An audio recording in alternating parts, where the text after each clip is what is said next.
কবি কাব্যনীল, আবৃত্তি ৰাজকমল কলিতা। কবিতাৰ শিৰোনাম ভয়।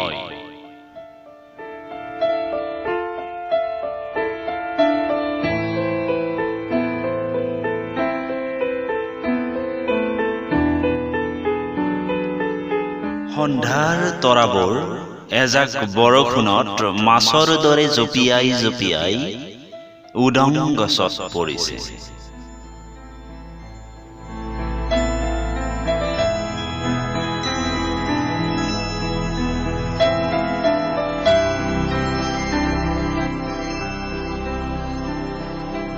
উদং মানে উদাৰ, উদং মানে কিছু চঞ্চল, উদং মানে শূন্যতা।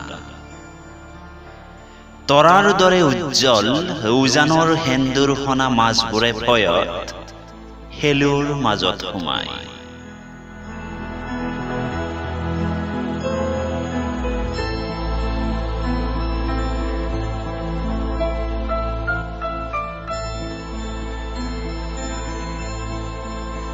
এবাৰ ওলাইছে, এবাৰ সোমাইছে। সকলোৰে ভয় একে, হেৰাই যোৱাৰ অথবা অপ্ৰাপ্তিৰ অপূৰ্ণ আশাৰ।